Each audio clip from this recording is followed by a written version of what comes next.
Good afternoon or good morning, wherever you are. My name is Claire Bradley, and I'm the Director of Irish Studies here at the International Institute of Genealogical Studies.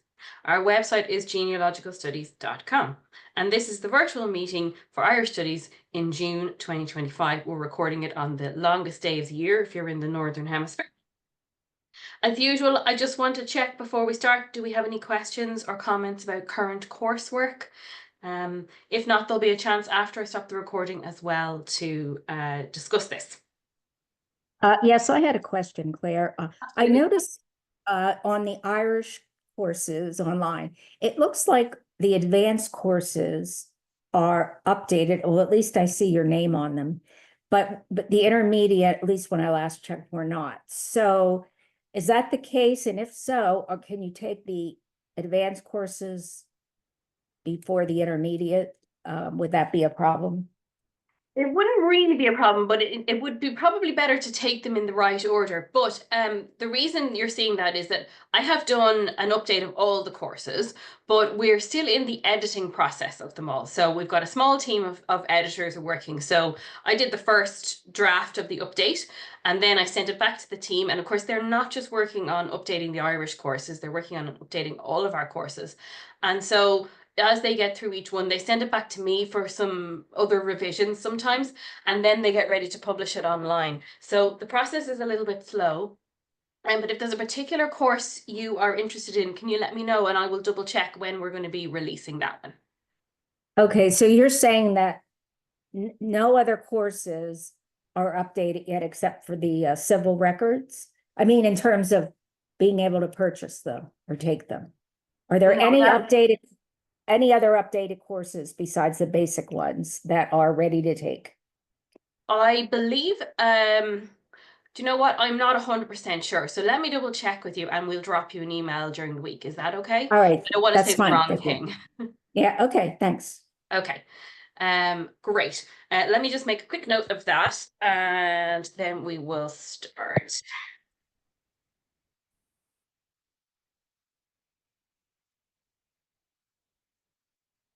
Okay.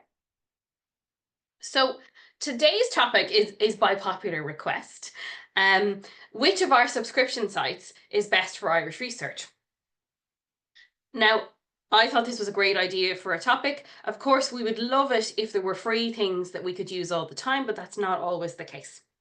In an ideal world, everything we would want to look at would be digitized and it would be available for free. But the reality is that that costs archives and companies money and time and effort. And of course, they have to recoup their costs. Commercial companies make money from their subscriptions, and so they take the hit on the front end, hoping that people will keep coming back to their site. Now, because subscription sites cost money, we sometimes get stuck in a rut.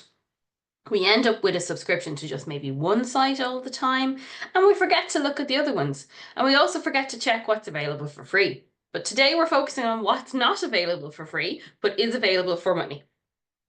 Now, I used to joke that one of the reasons I became a professional genealogist was so that I could have all of the subscriptions and make them a deductible expense. But I am not suggesting that you want to do that yourself. It doesn't suit everybody, and it still costs me a fortune every year, even though I can put it against my tax.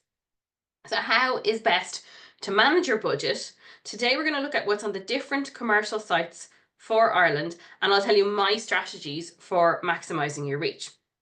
Now, of course, we're only talking about the paid sites today, but you do always want to be using irishgenealogy.ie and familysearch.org as well. So let's look at the main contenders. These are the big four commercial sites that we would use. And three of them you will be, I'm sure, familiar with because they are international based, which are Ancestry, Find My Past, and My Heritage. And you probably might not be so familiar with rootsireland.ie, which is an Irish company as well. Each of these sites charges an annual fee. All of them but My Heritage also do a monthly rate, so you can just get a month at a time if you like. Roots Ireland also does a daily rate of €15, which I think is great. Now, it's a 24-hour daily rate, so don't get it just before you go to bed if you're going to get a day rate. And one thing I like about their day rate is if you got a day rate and then you said, hang on, I need much more than this, I'm going to need to upgrade to a month, they only make you pay the balance, which is another €15. So a monthly fee would be 30. So you can upgrade in that 24-hour period to a month for another €15. So that's very nice. If you're using one for a month, make sure that you cancel within the month. If you're only testing it out, set a reminder on your phone or in your email so that you cancel, because you will be charged again if you go on to a monthly fee. Now, if you've never had any of these sites before, and that's probably unlikely, many of them will offer a completely free trial for 7 days or 2 weeks. And you have to register a credit card and an account. For that has to be a new email address. So if you've never had one before, you can do the free trial. When I was young and very poor, I used to plague my family for the use of their cards as well, and promise faithfully that I would cancel subscription within the 2-week trial, and I would use a number of different email addresses. I'm not suggesting you that sort of thing, but if you haven't had one of these before, do take advantage of the free trial. Now, not all of these sites present their information in the same way. So it can be difficult to compare like with like. And you always want to be able to look at what's called the card catalogue. And the card catalogue, we're using a library term there, aren't we? It's the full list of resources that each site has for a particular location. Now, they all allow you to see the card catalogue without a subscription. So there's no reason to be going into this blind. Now, these are the links for the 4 sites that I'm talking about. And I'm going to paste these into the chat as well when we're finished the recording section so that you can copy them down. So don't worry if you don't get them right now. You can also just very easily navigate to them. On Ancestry, you just go to the search button and there's a card catalogue on the drop down. Similarly, in Find My Past, there's a search all records, and then it brings you to the card catalogue. My Heritage, if you go into the research section, card catalogue. Roots Ireland is a tiny bit different because it's done by county automatically. So you have to navigate to the county of interest to see the list of resources for that location. So these are all the specific links to the Irish sections of their card catalogues. So it's not, it can be very overwhelming when you look at one of these sites. You see, look at all this stuff they have, and it's a bit, I find it overwhelming anyway. So as I say, Roots Ireland, they break down their sources by county. So that does take a little longer to search, and it's worth taking a couple of minutes to explain why that is. Roots Ireland is a website for an umbrella organisation that sort of connects different heritage centres around Ireland. And think of them like a franchise. So there might be a Tipperary Heritage Centre that you were in when you were in Tipperary once, or a Galway one.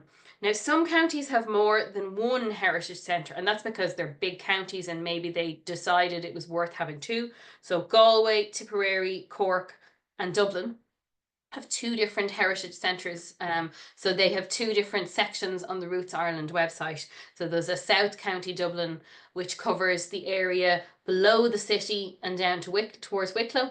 And there's a North County Dublin, which covers the area above the city and up towards Meath. And some of these counties and different heritage centres have been more proactive than others. Some counties have much more on their section than others do. Wexford, particularly poor offering, I have to say. But then there's other places that have an amazing array of information, and some of them are active in seeking out extra information. So I know that the North County Dublin one, they haven't had any new records on their section for a long time. And I don't know why that is, but then other sections like just Kerry there's a lot going on in Kerry. They're actively adding records to the Kerry section of the site.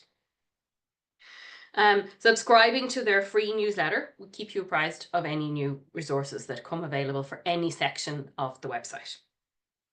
Now, I did mention My Heritage at the top of this section, but you're not going to hear me mentioning them again very much today, because when it comes to ranking the websites that are useful for Irish research, out of those 4 that we had there, MyHeritage is definitely in last place. And the reason for that is that they have no unique content for Ireland. So they do have lots of content for Ireland, but it is not anything that you won't be able to find elsewhere or even for free. They have been promising more resources for Ireland for a couple of years now, and I do know that they are working on it, but the dates for when they're going to launch new Irish material does continue to change. So last year at Roots Tech, I heard that it was coming in June of last year. That didn't happen. And then I'm not even going to tell you the latest date because I don't want to be wrong, but they have promised records later on this year. So hopefully that will be the case. And in a later version of this class, I'll be saying, yes, it is now worth using MyHeritage for Irish records, but at the moment it isn't. I also find that their algorithm isn't great with Irish surnames. So one point I was searching for something for my own family tree and it brought up a hint on MyHeritage, and it suggested that someone who was called Mary Brady was the same person as someone called Mary Bradley, who they did happen to have the same years of birth and death. But Bradley and Brady, very different surnames. So I think they need a little bit more work on their algorithm when it comes to Irish surnames and so on. So at the moment, I'm not suggesting you use them.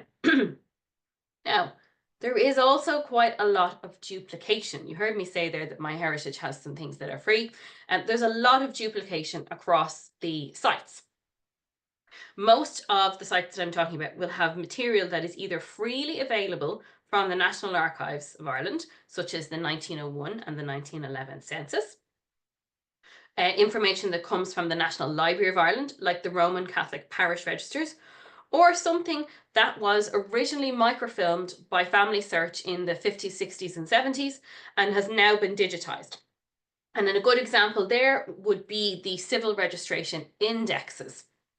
So I'm just mentioning them here. So the civil registration indexes begin 1845 for non-Catholic marriages and 1864 for everything else. And for the whole country, they go up to 1921.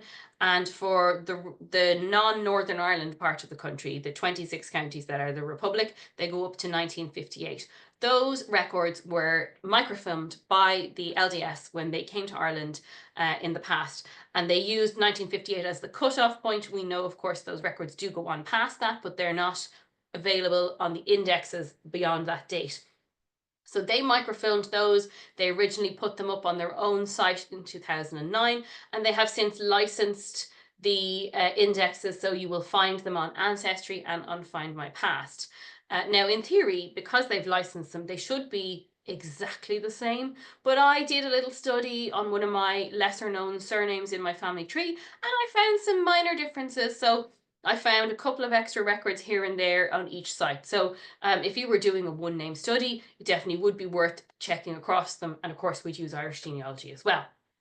So these are all of these except the Catholic parish registers and Griffith's valuation come from the National Archives.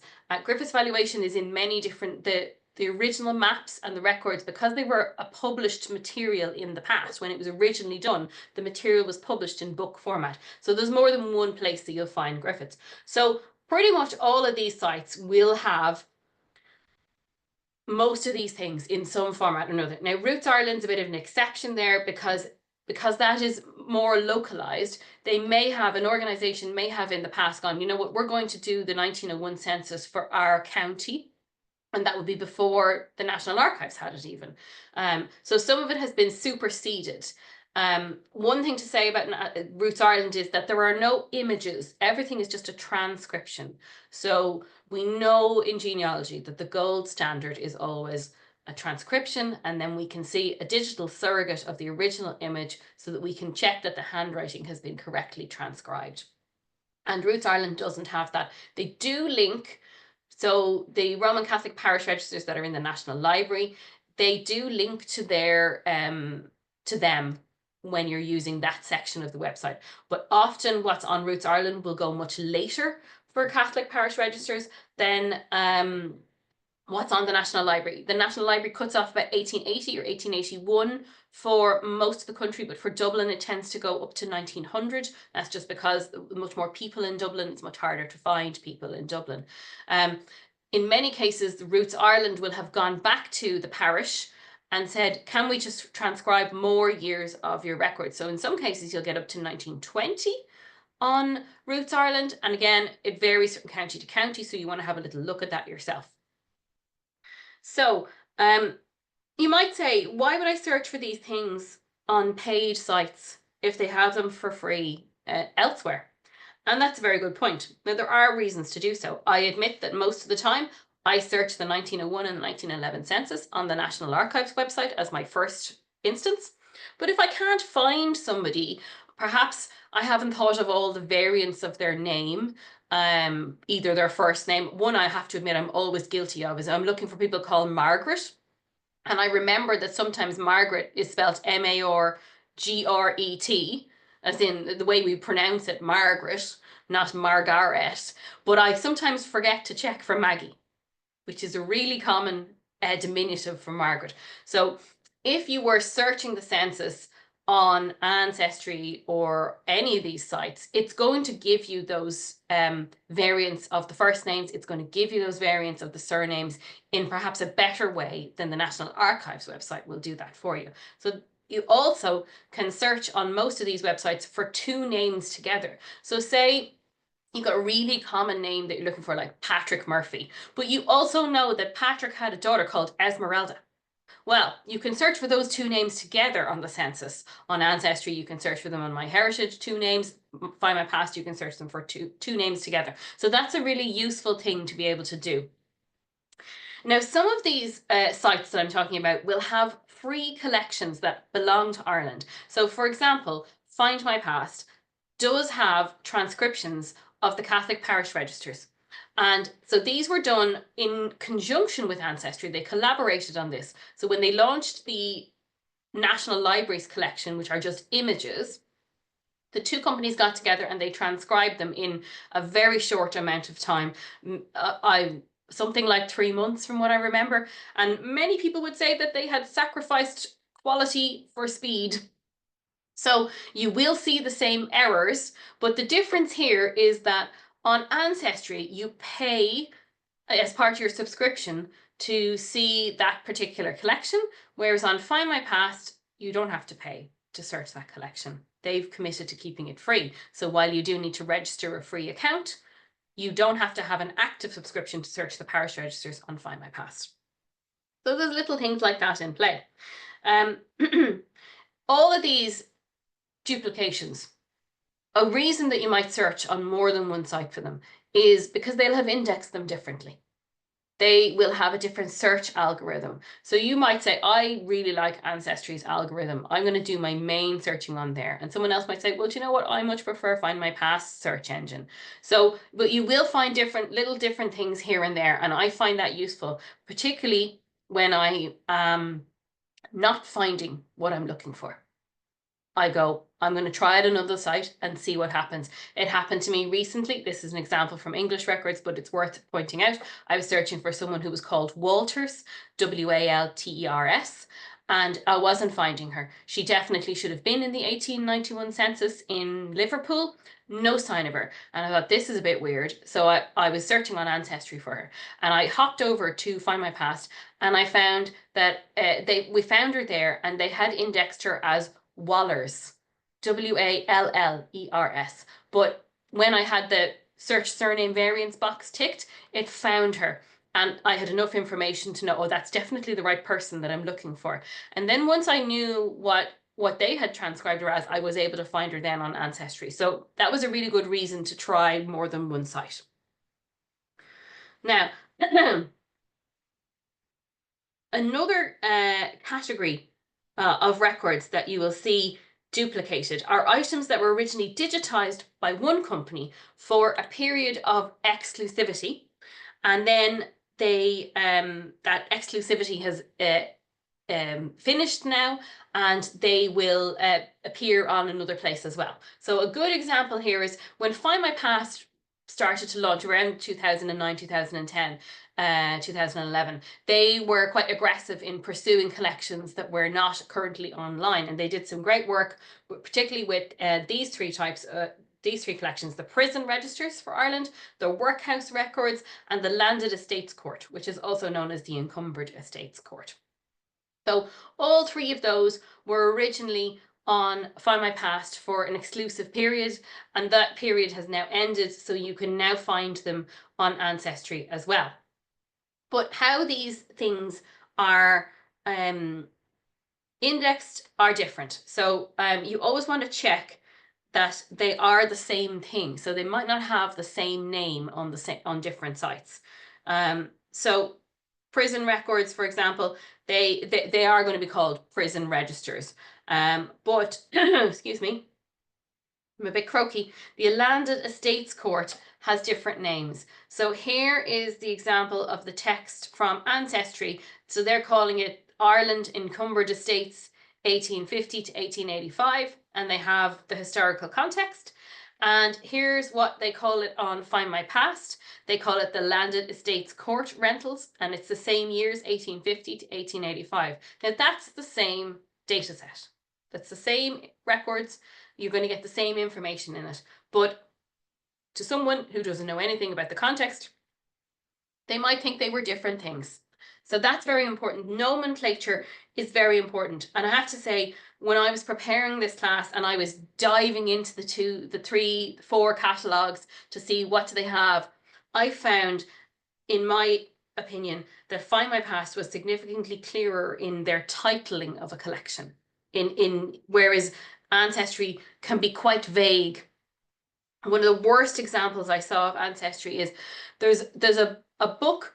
A book's a really a funny way to call this. There's a man called O'Casey who did a lot of research in Kerry and Cork, and he published 6 volumes of a book that's called something like O'Keefe Cushmong, and it's the names of different places in Kerry that he was interested in. And people tend to refer to it that in the genealogical community. Oh, have you checked O'Keefe? And on Ancestry, they call that the Ireland O'Casey collection.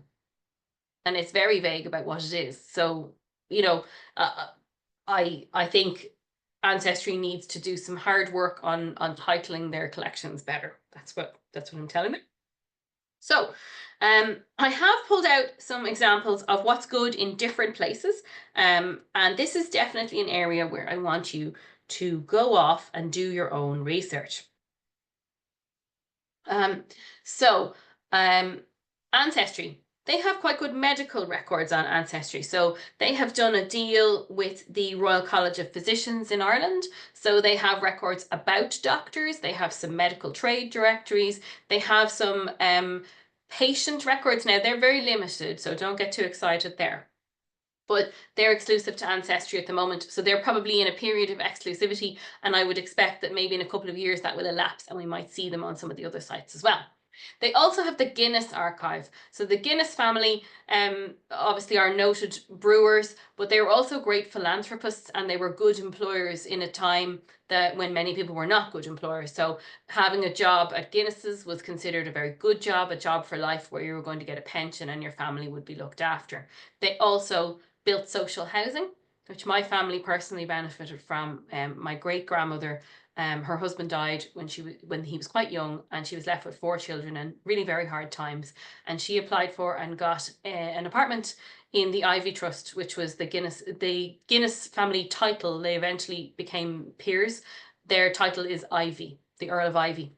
And the Ivy Trust is their social welfare wing. And even today in Ireland, the Ivy Trust purchases properties and lets them at low rents to people who need them. So the Guinness archive on Ancestry pertains to people who worked for Guinness's. So it's not the social housing aspect, but they have excellent records of employment. They also have details of people who were buying Guinness, so publicans who were ordering Guinness, and they also have details to do with barrel makers, coopers. So that's really good on Ancestry. I already mentioned on Find My Past that you can look at the Roman Catholic parish registers for free. So I didn't put that in this list. But things I like on Find My Past that are good, they have the best collection, I feel, of trade directories for Ireland at the moment. Now, you will get trade directories everywhere, but I feel that theirs is probably the best collection at the moment. They also have the Ulster Covenant signatories. Now, the Ulster Covenant was a document that was signed in 1912 in Ulster, the clue is in the name, of people who wanted Ulster to stay part of the United Kingdom, because that was a period when there was a lot of discussion about whether Ireland might become independent and so on before the war. And so many hundreds of thousands of people signed the Ulster Covenant. And Prony have this on their website, the Public Record Office of Northern Ireland, but you can also search this on Find My Past, so that's quite nice. The other really excellent resource on Find My Past is Quaker Records. So the Religious Society of Friends, they've done an exclusive deal with Find My Past, and they have many excellent collections for the Quakers. Now, the Quakers were a small religious group in Ireland. They peaked at about 10,000 people in 1800. But as I've talked to you about before, they have amazing resources. So if you have any Quakers, that's the one you want to get at the moment. Now, Roots Ireland, what's good here? It is the best place to find Church of Ireland records for outside of Dublin around the country, and dissenting denominations such as Presbyterians and Methodists in Ulster. They're mainly in Ulster. You do get communities, of course, elsewhere. So now these are transcriptions only. They are not the images, but they're the only place you'll be able to search them online. Otherwise, you're going to have to get someone to go to the representative church body library for you in Dublin. Also, and this varies, as I said, county to county, but many Roots Ireland sections have transcriptions of the civil registers. So if you're looking at On Irish Genealogy and you're thinking, oh my goodness, there's 200 names that I need to look at. And of course, all you need is time, but that's a lot of time to open all of those records. A shortcut might be to use transcriptions of the civil registers on Roots Ireland if that particular area has transcribed their registers. They usually will go up to at least 1900 with transcriptions of civil registers. And that means, of course, as somebody was saying to me the other day, is there any way that I can search for someone's dad's name on a marriage record on Irish Genealogy? And I was saying, no, we can't. We don't have that functionality. But here on Roots Ireland, you do have that functionality. So if you already know that there were 5 children in a particular family and you found their baptism, but now you're trying to go on to the next stage and see did any of them get married, well, Roots Ireland is a good way to do that, because you can say, just show me everyone who was called Keating in Kildare whose dad's name was Patrick in this time frame, and you can hopefully short circuit that research a little bit. Okay, so I always recommend using multiple different sites, of course, and there are a few things that are spread across different sites. One example here of this is the Royal Irish Constabulary, who were the police force in Ireland prior to independence. And there are different record sets on Ancestry and Find My Past for the RIC. So you need to look at both of them. Similarly, burial records, and of course I haven't mentioned any specific burial records here, but all of these commercial sites have burial records. So you need to look at them all to make sure that you're getting the best coverage. Similarly, the British Army and Navy records. And of course, many Irish men were in the British Army, and there was no Irish Army before independence. So across the different sites, and here I also want to mention Fold 3, which is specific for military research, but you'll need to look at Ancestry, Fold 3, and Find My Past for military and military records. And then all of the sites have extracted birth, marriage, and death information from newspapers. So on Ancestry, you get these collections of extracted information that come from newspapers.com. On MyHeritage, you get extracted information that comes from Old News, their newspaper site, and so on. On Find My Past, you can use the British Newspaper Archive. I'm coming on to newspapers in more detail, but there are extracted collections across all the sites. Newspapers. Newspapers deserve their own category because, of course, there are so many different newspaper subscription websites. The best two to use for Ireland are the Irish Newspaper Archives and Find My Past, because Find My Past incorporates the British Newspaper Archive Don't be fooled by the name there. There are many, many Irish titles in the British Newspaper Archive, which comes from the British Library. And you can search it. So if you already had a subscription to Find My Past, you don't need to get an additional subscription for newspapers for the British Newspaper Archive. This one is a separate archive, separate website. I have this one all the time, I have to admit. Old News doesn't have much Irish content at the moment, but I am told that apparently next month there will be Irish content on Old News. And then, of course, there's newspapers.com. Newspapers.com has very little content for Ireland at the moment, but it is very useful if you're searching for Irish diaspora people, where it might say, so-and-so came from Bruff County, Limerick, and that's sort of an obituary of the first generation or the second generation of a family. You might want newspapers.com for that. So there's lots of different newspapers, websites, and the reality is that from time to time you may want to get one at a time.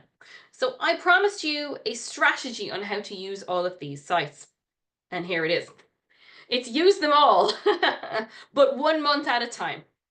So what I suggest you do is you decide, okay, I'm not going on holidays in August. I'm going to get a subscription to Ancestry for just that month. Set your phone so that you cancel the subscription within the month, and you plan what you're going to do.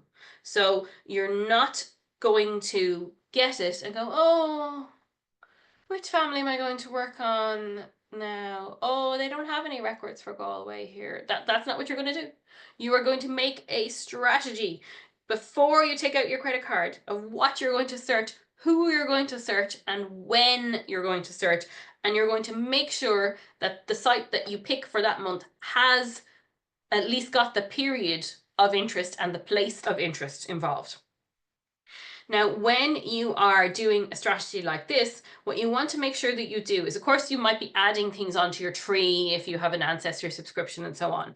Do that by all means, but make sure that you download any images that you add to your tree, because when your subscription has lapsed, you can't look at those images again. So make sure you download the image and make sure you copy the citation of where you got it, because we all have those notebooks where we wrote a thing down that looks very interesting. You're like, where on earth did I get that from? I don't remember. So don't be caught out with that. So if you let your subscription lapse, anything that's attached to your tree, you won't be able to look at the image again until you re-up your subscription. So always, I mean, this is a good policy always. Always download the things and have your own copy of them, because you're paying for the access. And they might take the collection away in the future, as happened with the New York Catholic records that used to be on Find My Past. They're gone now. So with Roots Ireland, I usually take a screenshot and then I copy it into a Word document for the family that I'm researching, because there is no actual image. And if you're clipping a newspaper record, make sure you note the title and the date of the newspaper so that you can get it again if necessary. Now, watch all of the social media for these companies for free weekends, free trial periods, and discounts, which they sometimes offer at different holidays. And don't forget that you can always ask for these month subscriptions as a birthday present or Christmas present or Mother's or Father's Day present, because they are a nice small amount for someone who maybe has not a huge budget to spend on their lovely mother or father. Around $30 is your average for these sorts of things. That's not hard and fast, but it's always kind of around that amount. And so a month subscription might be a very nice way for you to ask for something useful as a present instead of getting, a book you don't like or socks or something. So I think that's a nice thing to go for. Just to say, many of the companies have established patterns with their free weekends. So if there's, for example, if there's a big military thing coming up, well, then you probably will find a military event or a military commemoration. You probably will find that Fold 3 might do a free weekend, or Ancestry will say all our military records are free in the first week of May as we mark VE Day, something like that. So keep that in mind. Now, we have a couple of minutes left, just a very couple. So before I stop the recording, I want to thank you very much for coming to today's class, which was presented by the International Institute of Genealogical Studies, and you can find us at genealogicalstudies.com. Thank you very much.